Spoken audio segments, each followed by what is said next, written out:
Hello friend, welcome to my YouTube channel success science PYQ. तो आज हम लोग प्रैक्टिस सेट 11 को देखने वाले हैं। जो बच्चे पहले से जुड़ते आए होंगे उनको मालूम होगा कि जो अभी आपका ग्रुप डी का एग्जाम होने वाला है 2026 में, जिसका ऑफिशियल कैलेंडर अक्टूबर से नवंबर के बीच में आएगा और एग्जाम 2027 में आपका ले लिया जाएगा ग्रुप डी का। जिस तरह से अभी रेलवे वैकेंसी दे रही है, हमें नहीं लगता कि आने वाले समय में अब देगी। एक दो बार वैकेंसी देके बंद कर देगी वो। पिछले साल भी ऐसा ही हुआ था। तो क्यों ना अभी से ही बढ़िया पढ़ाई करके और अच्छे से एक वैकेंसी अपने आप के लिए सिक्योर कर लें। तो यहाँ पे अभी हम बायोलॉजी का सेट प्रैक्टिस सेट 11 देखने वाले हैं। और जो बच्चे अभी जुड़े हैं उनसे निवेदन होगा कि वो पिछले वाले लेक्चर देखें। डिस्क्रिप्शन बॉक्स में लिंक, वहां पे प्लेलिस्ट मिल जाएगा। तो सबसे पहले हम लोग को सेल चैप्टर खत्म हो गया था। सेल चैप्टर का प्रीवियस ईयर क्वेश्चंस खत्म हो गया था। उसके बाद हमने सेल का एक थ्योरी क्लासेस लिया था, जिसमें सारे इंपॉर्टेंट टॉपिक को कवर किया था जो आपके एग्जाम में पूछा जा चुका है। उसके बाद आज हमारा टिश्यू चैप्टर स्टार्ट हो गया। ठीक है, आज हम जितना भी प्रीवियस ईयर क्वेश्चंस अब देखेंगे, अब टिश्यू चैप्टर का देखेंगे, यानी उत्तक। उत्तक चैप्टर में रेलवे में जितना भी अभी तक क्वेश्चंस पूछा हुआ है सब यहाँ पे हम कवर करने वाले हैं। तो उससे पहले हम उत्तक के बारे में जानेंगे, क्या होता है, कैसे होता है, अभी मैं सब आगे बताऊंगा तुम लोगों को।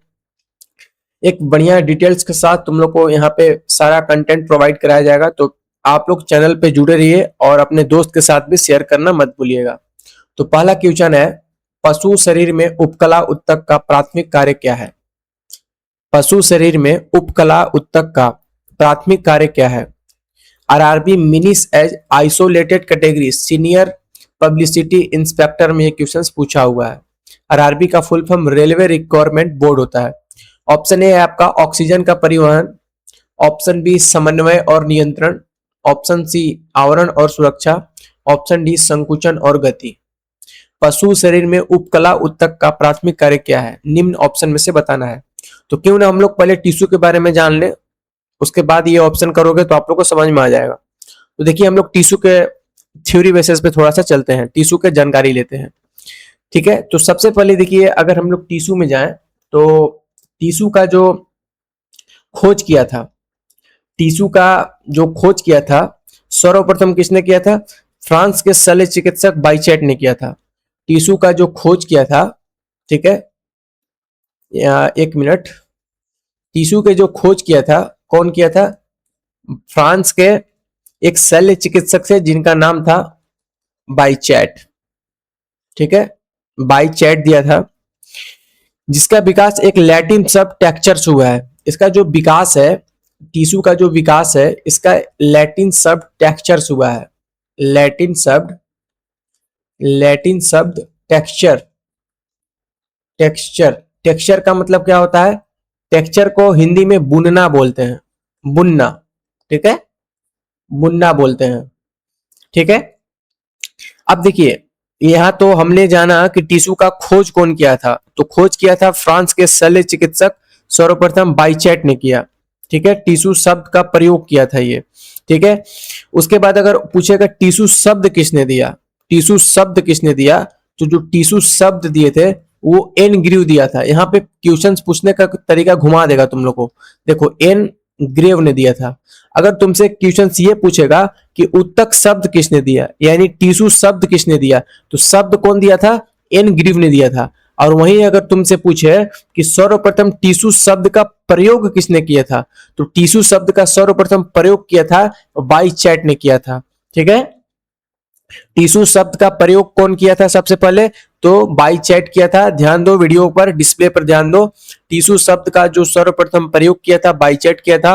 और जो टिश्यू शब्द दिया था, जो उत्तक शब्द दिया था, वो कौन दिया था? तो एनग्रीव। एग्जाम में अगर पूछे कि टिश्यू शब्द किसने दिया तो एनग्रीव मारना है।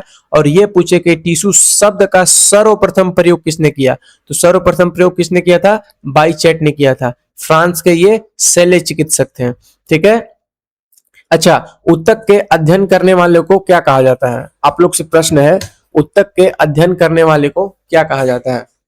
तो याद रखिएगा, जो उत्तक के जो अध्ययन करते हैं उसे बोला जाता है हिस्टोलॉजी। ठीक है, उसे बोला जाता है हिस्टोलॉजी। जो टिश्यू के जो अध्ययन करते हैं, हिस्टोलॉजी उनको बोला जाता है। ठीक है। हिस्टोलॉजी से संबंधित जो अध्ययन का शुरुआत किया था इटली के वैज्ञानिक मार्सेलो मालपीदी ने किया था। फादर ऑफ हिस्टोलॉजी इन्हीं को बोला जाता है। तो अगर तुमसे पूछे कि father of histology, father of histology, तो किसे बोलोगे? मार्सेलो मालपीदी। ठीक है, मार्सेलो मालपीदी। ठीक है, फादर ऑफ हिस्टोलॉजी मार्सेलो मालपीदी। कहाँ के ये थे? तो ये इटली के थे। इटली एक देश है, वहां के ये थे। ठीक है, अब चलिए, तो हम लोग थोड़ा सा टिश्यू के बारे में अब हम लोग चर्चा शुरू करते हैं। तो यहां से प्रश्न ये बन सकता है कि टिश्यू शब्द का प्रयोग सबसे पहले किसने किया था? तो बाइचेट ने किया था। और इसका जो विकास हुआ है लैटिन शब्द टेक्सचर से हुआ है, जिसका अर्थ होता है बुनना। और टिश्यू शब्द का जो टिश्यू शब्द किसने दिया, पूछे अगर प्रश्न पूछे टिश्यू शब्द किसने दिया था, तो शब्द दिया था एनग्रीव। टिश्यू शब्द का प्रयोग किसने किया था सर्वप्रथम? तो बाइचेट किया था। बेटा यहाँ पे ध्यान देना, यहाँ पे तुमको कंफ्यूज कर सकता है। प्रयोग कौन किया था? बाइचेट किया था। टिश्यू शब्द किसने दिया था? एनग्रीव ने दिया था। ठीक है, उसके बाद हिस्टोलॉजी किसे बोला जाता है? तो जो टिश्यू यानी उत्तक का जो अध्ययन करते हैं उसे हिस्टोलॉजी कहते हैं। उसी प्रकार से फादर ऑफ हिस्टोलॉजी किसे बोला जाता है? मार्सेलो मालपीदी को बोला जाता है, जो कहाँ के साइंटिस्ट थे? इटली के आपका साइंटिस्ट थे। ठीक है, अब जानते हैं उत्तक होता क्या है। तो एकदम ध्यान से समझो, लिखवाऊंगा नहीं यहाँ पे, ध्यान से समझो। समान कोशिकाओं का वह समूह जो किसी एक काम को करते हो उसे उत्तक कहा जाता है, यानी टिश्यू कहा जाता है। समान कोशिका का वह समूह जो किसी एक काम को करते हो उसे उत्तक कहा जाता है। एक काम करने का मतलब जैसे बहुत सारे टिश्यू मिलके क्या करते हैं, आपका कोई भी एक फंक्शनल क्रिया को संपन्न करते हैं, तो उसी हम लोग क्या बोलेंगे? तो उसे टिश्यू बोलेंगे। ठीक है, अब देखो जो टिश्यू यहाँ पे दो प्रकार के होते हैं मेनली। जो टिश्यू होते हैं types of tissue, type of tissue, type of उत्तक लिख देते हैं। टाइप ऑफ उत्तक यहाँ पे आपका दो प्रकार के होते हैं। कौन कौन सा होता है? तो पहला आपका हो जाएगा टिश्यू में फर्स्ट टाइप्स देखेंगे हम लोग। तो यहाँ पे आपका फर्स्ट और ये आपका सेकेंड। तो टिश्यू शब्द में पहला उत्तक आपका होता है पादप उत्तक। ठीक है, पहला पादप उत्तक। दूसरा हो जाएगा आपका जंतु उत्तक। जंतु उत्तक, इसका इंग्लिश नाम भी थोड़ा याद रखिएगा, क्योंकि बायोलॉजी में इंग्लिश टर्म्स आपको आप याद करके चलिएगा तो अच्छा रहेगा आपके लिए। इसको बोलते हैं प्लांट टिश्यू, इसको प्लांट टिश्यू, और इसको एनिमल टिश्यू, एनिमल टिश्यू।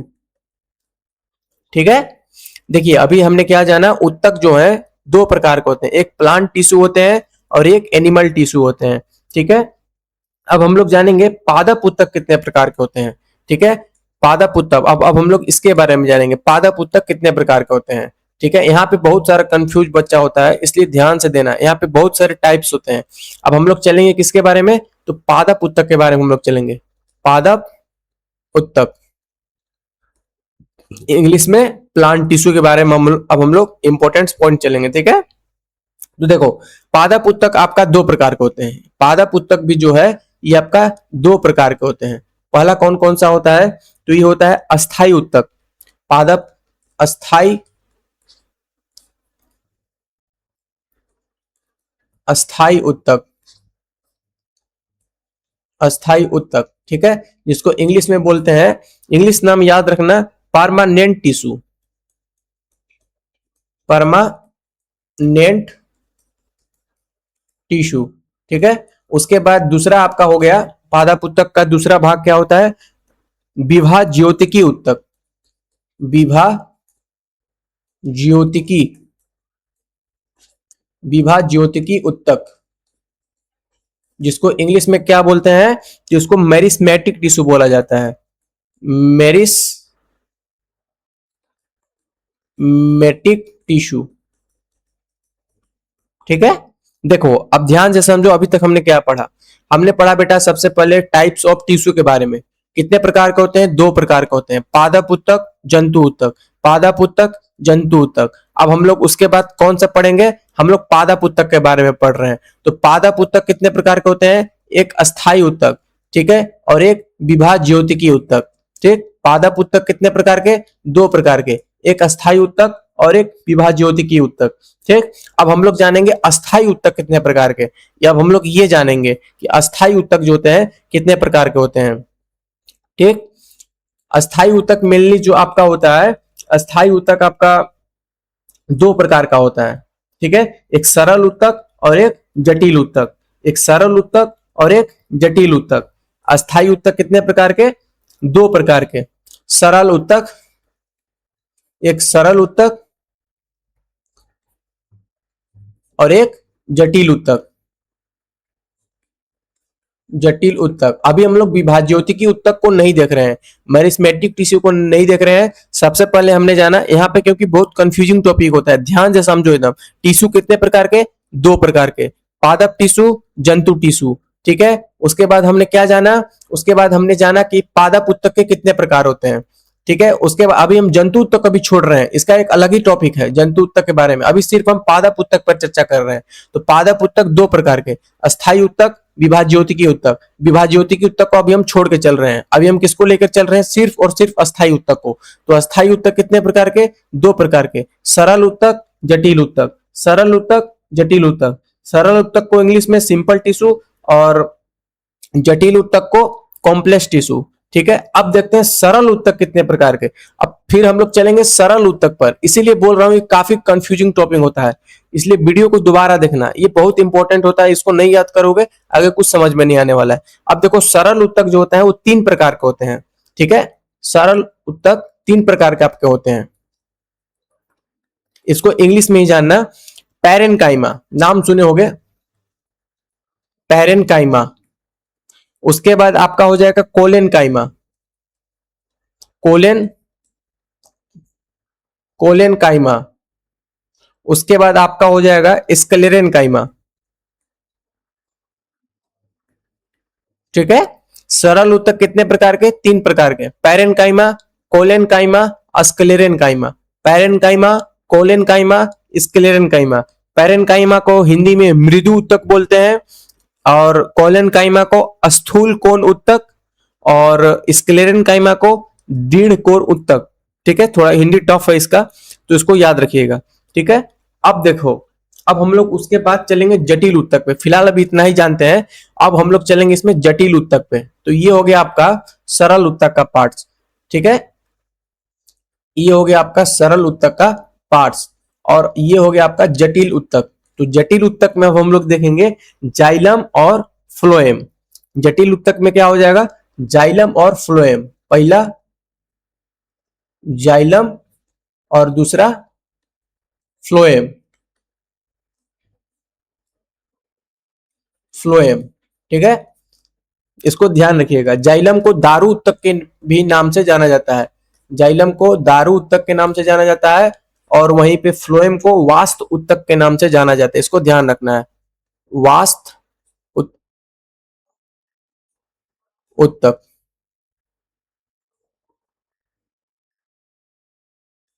ठीक, ध्यान देंगे। अब यहाँ पे थोड़ा सा ध्यान देना है, क्योंकि सारा आप लोग का एकदम माइंड अभी एकदम इधर उधर हो रहा होगा, हम समझ सकते हैं। अभी देखो, अब देखो, अभी हम लोग कहाँ थे? सबसे पहले एकदम ध्यान से समझो। टाइप्स ऑफ टिश्यू कितने प्रकार के होते हैं? दो प्रकार के, पादप उत्तक, जंतु उत्तक। जंतु उत्तक को तो अभी हम एकदम ही छोड़ के चल रहे हैं, इसका एक अलग ही चैप्टर हो जाता है जंतु उत्तक में।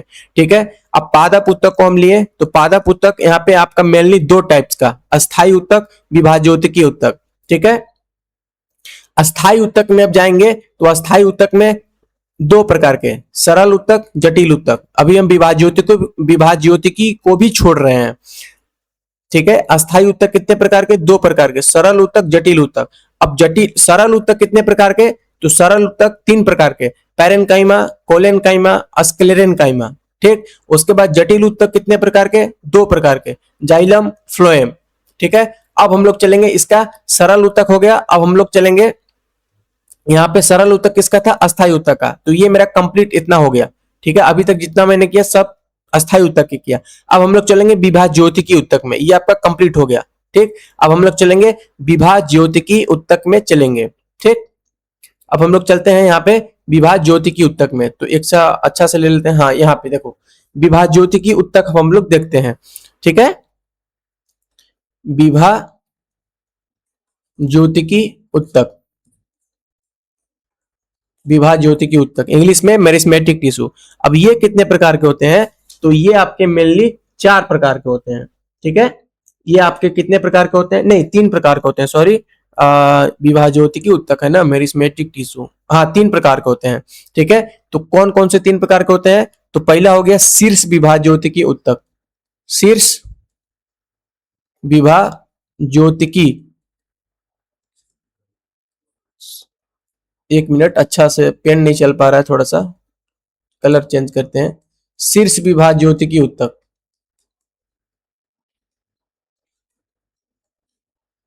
देखो आज का वीडियो थोड़ा लंबा बनेगा, लेकिन अगर जो समझ गया वो समझो कि टिश्यू का आधा मतलब उसका कॉन्सेप्ट अच्छा हो जाएगा।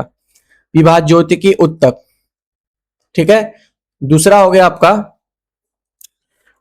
अंतर्वेशीय विभाज्योतक, अंतर्वेशीय विभाज्योतक, अंतर्वेशीय विभाज्योतक।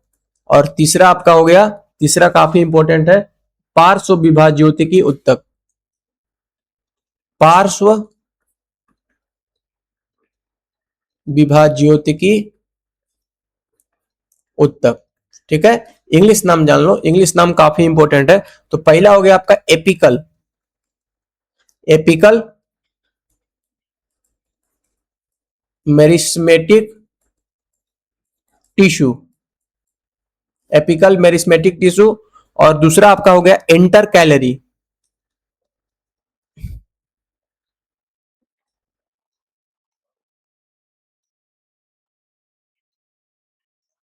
इंटर कैलरी मेरिस्मेटिक टिश्यू, इसको लिख लेना, इंटर कैलरी मेरिस्मेटिक टिश्यू। अगला आपका हो गया lateral meristematic tissue, lateral meristematic tissue. ठीक, इंग्लिश नाम ही इसका याद करना, हिंदी में कंफ्यूजन हो जाओगे। ठीक है, अब देखो, अब यहां से आपका टोटली क्लियर हो गया। अब हम लोग चलेंगे जंतु उत्तक पे, जो कि आज मैं नहीं बताऊंगा। ठीक है, अब देखो, अब एकदम ध्यान से समझना, ठीक ना, एक बार मैं फिर से रिवाइज करवा दे रहा हूं। उत्तक कितने प्रकार का? 2 प्रकार का। कौन कौन से? अस्थायी उत्तक और, सॉरी, उत्तक कितने प्रकार का? 2 प्रकार के, पादप उत्तक, जंतु उत्तक, पादप उत्तक, जंतु उत्तक। उत्तक कितने प्रकार का? 2 प्रकार का, पादप उत्तक और एक जंतु उत्तक। अब हम लोग जंतु उत्तक को अभी एकदम छोड़ दे रहे हैं, जंतु उत्तक एकदम साइड। ठीक, चलेंगे पादप उत्तक पे। तो पादप उत्तक कितने प्रकार के? 2 प्रकार के, अस्थायी उत्तक, विभाज्योतिकी उत्तक, अस्थायी उत्तक, विभाज्योतिकी उत्तक। ठीक है, अब देखो अस्थायी उत्तक कितने प्रकार के, अभी हम लोग विभाज्योतिकी को कुछ पल के लिए छोड़ रहे हैं, तो अब हम लोग चलेंगे अस्थायी पर। तो अस्थायी कितने प्रकार के? 2 प्रकार के, एक सरल उत्तक और एक जटिल उत्तक, एक सरल उत्तक और एक जटिल उत्तक। अब सरल उत्तक कितने प्रकार के? तो 3 प्रकार के, पैरेनकाइमा, कोलेनकाइमा, स्क्लेरेनकाइमा। जटिल उत्तक कितने प्रकार के? 2 प्रकार के, जाइलम, फ्लोएम। ठीक, अब हम लोग अस्थायी उत्तक को लिया था, अब हम लोग लेंगे विभाज्योतिकी उत्तक को, जो किसका पार्ट से? पादप उत्तक का। ठीक, तो विभाज्योतिकी उत्तक को हम लोग यहाँ पे देखें, विभाज्योतिकी उत्तक कितने प्रकार के? 3 प्रकार के, शीर्ष विभाज्योतिकी उत्तक यानी एपिकल मेरिस्मेटिक टिश्यू, दूसरा अंतर्वेशीय विभाज्योतक यानी इंटरकैलोरी मेरिस्मेटिक टिश्यू, तीसरा पार्श्व विभाज्योतिकी उत्तक यानी लेटरल मेरिस्मेटिक टिश्यू। इसको ध्यान रखना है आप लोग को, एकदम मोस्ट इंपॉर्टेंट है ये, इसका नेम, जो नेम समझ गया उसका समझो कि 20% टिश्यू कंप्लीट हो गया। यहां से पूछता है प्रश्न, इसलिए बोल रहा हूं। ठीक, तो अब हम लोग चलते हैं आज का अपना सेशन पे। तो बताइए इसका आंसर आपका क्या हो जाएगा। ठीक, हमने प्लांट टिश्यू के सारे नाम्स को कवर किया है, अगला दिन हम जंतु उत्तक के बारे में कवर करेंगे। एक दिन नहीं समझ में आया होगा कमेंट करना, लेकिन मेरा आपसे निवेदन होगा कि आप वीडियो को जब दोबारा देखोगे तो आपको समझ में यहाँ पे आ जाने वाला है।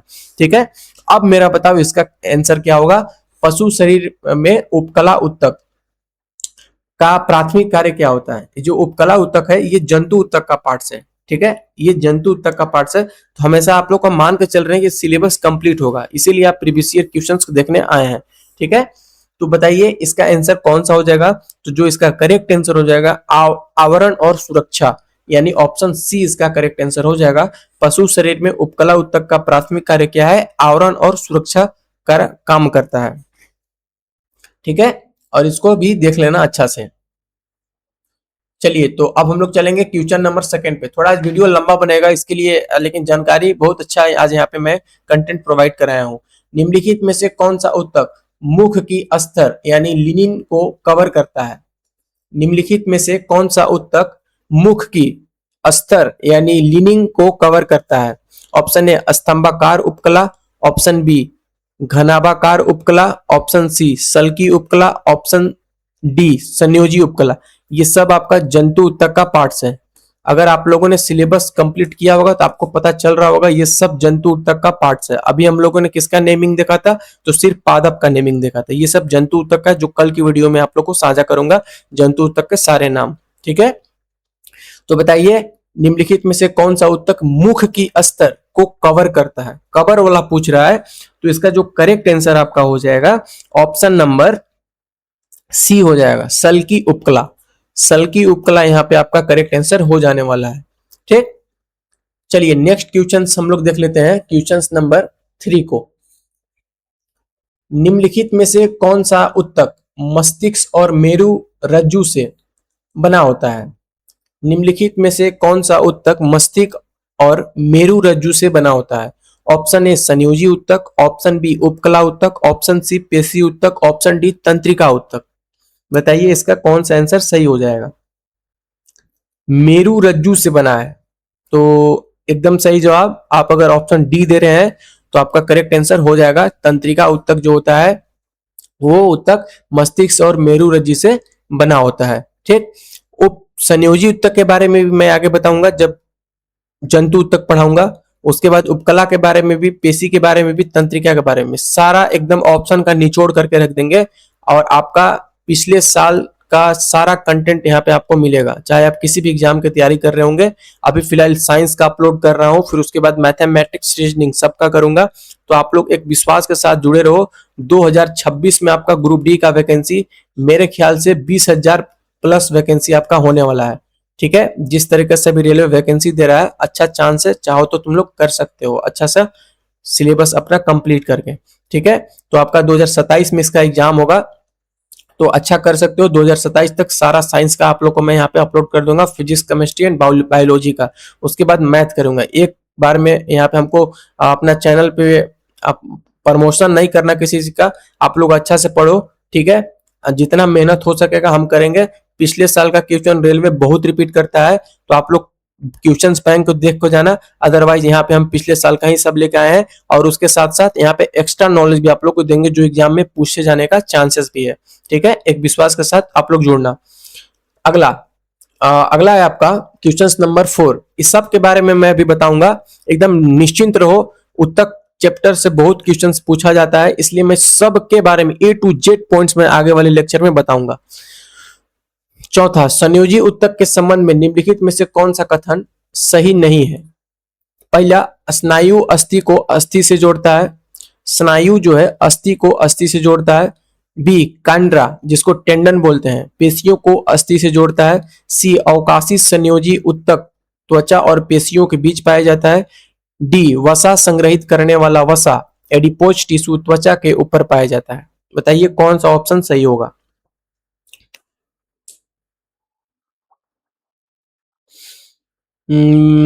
वसा संग्रहित, हाँ, तो ऑप्शन डी यहाँ पे करेक्ट हो जाएगा।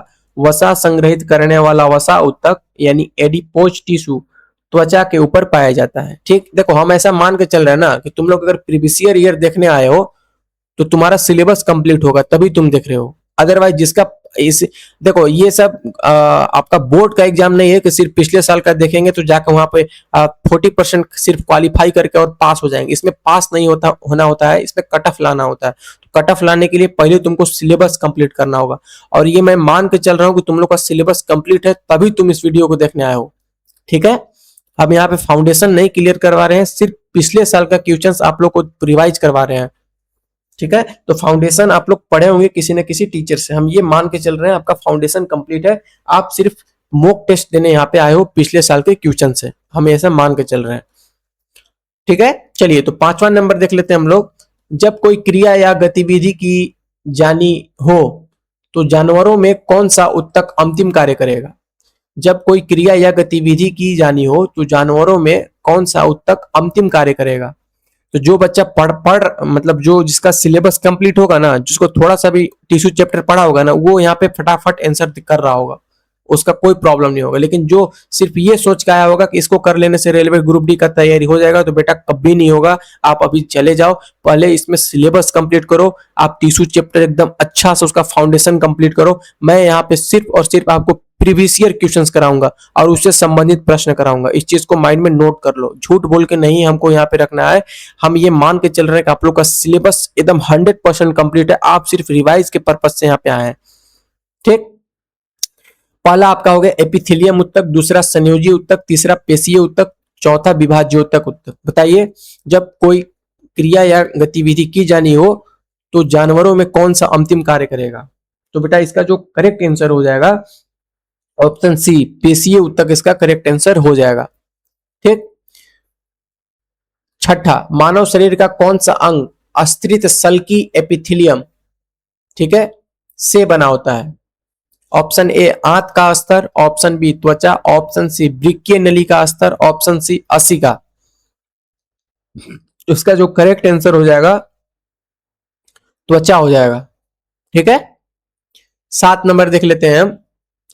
बहुत सारे तंत्रिका रेशे के द्वारा एक साथ मिलकर तंत्रिका का निर्माण करते हैं। ऑप्शन ए संयोजी उत्तक, ऑप्शन बी एपिथेलियम उत्तक, ऑप्शन सी संवहनी उत्तक, ऑप्शन डी विभाज्योतक उत्तक।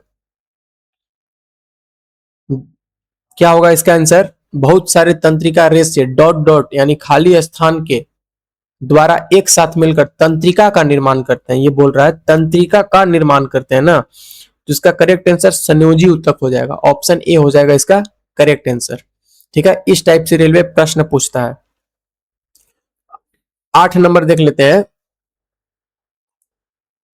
8 नंबर क्वेश्चन है, निम्नलिखित कथनों में से पेशीय उत्तक के बारे में गलत कथन की पहचान कीजिए। निम्नलिखित कथनों में पेशीय उत्तक के बारे में गलत कथनों का पहचान कीजिए। पहला है आपका, सूक्ष्मदर्शी से देखने पर ऐच्छिक मांसपेशियां पर एक के बाद एक हल्के तथा गहरे रंग की धारियां दिखाई देती है। बी है, मांसपेशियों में विशेष संकुचनशील प्रोटीन मौजूद होते हैं। ठीक है, सी है, अंगों में ऐच्छिक मांसपेशियां होती है। डी, पेशीय उत्तक घनाकार कोशिकाओं से बना होता है। बताइए इसका करेक्ट आंसर कौन सा हो जाएगा? तो इसका जो करेक्ट आंसर हो जाएगा यही हो जाएगा डी, पेशीय उत्तक जो है घनाकार कोशिका से बने होते हैं। ये कथन आपका गलत है। 9 नंबर देखते हैं। निम्नलिखित में से कौन सा एपिथेलियम उत्तक टिश्यू का कार्य है? ऑप्शन ए वसा का भंडारण करता है, ऑप्शन ए है आपका वसा का भंडारण करता है, ऑप्शन बी उद्दीपन के प्रति प्रतिक्रिया प्रदान करना, सी अनैच्छिक गतियों के लिए जिम्मेवार, डी सुरक्षा।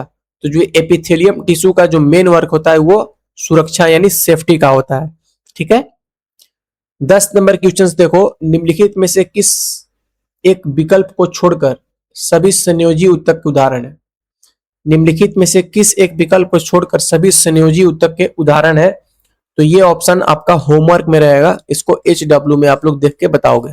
ठीक है, RRB टेक्नीशियन ग्रेड 3 में पूछा हुआ है और ये जो क्वेश्चन है क्वेश्चन नंबर 9, ये बहुत सारे एग्जाम में पूछा जा चुका है। ग्रुप डी में भी पूछा है, टेक्नीशियन में पूछा, ALP में भी पूछा है। ये हाईलाइटेड क्वेश्चन है, इसको अच्छा से देख लेना। जो एपिथेलियम उत्तक का जो मेन वर्क होता है वो क्या होता है? सुरक्षा होता है। ठीक है, चलो तो आज की इस वीडियो में ही तक। और मैं फिर से एक बार क्लियर कर दे रहा हूं कि पहले आप सिलेबस कंप्लीट करके आएंगे तो उसके बाद ये वीडियो देंगे। एज ए रिवाइज पर्पस से ये वीडियो मैं यहाँ पे अपलोड कर रहा हूँ।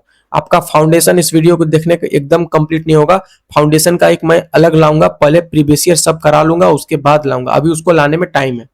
तो पहले यहाँ पे आप लोग का प्रैक्टिस सेट के माध्यम से यहाँ पे हम प्रीवियस ईयर क्वेश्चंस पहले लाएंगे और उसका जितना हो सकेगा हमसे हम अपने आपके लिए करेंगे सब चीज, जितना एग्जाम के पॉइंट ऑफ व्यू से जो इंपॉर्टेंट होगा करेंगे। लेकिन आप में इसमें सबसे पहला प्रायोरिटी होना चाहिए कि आपका सिलेबस कंप्लीट होना चाहिए। ठीक है, अगर है तो इस वीडियो में रहिएगा, अदरवाइज आप पहले फाउंडेशन बैच कंप्लीट करके आइए। ठीक है, धन्यवाद। एज ए रिवाइज पर्पस के माध्यम से प्रैक्टिस सेट का हम यहाँ पे वीडियो बनाते हैं। धन्यवाद।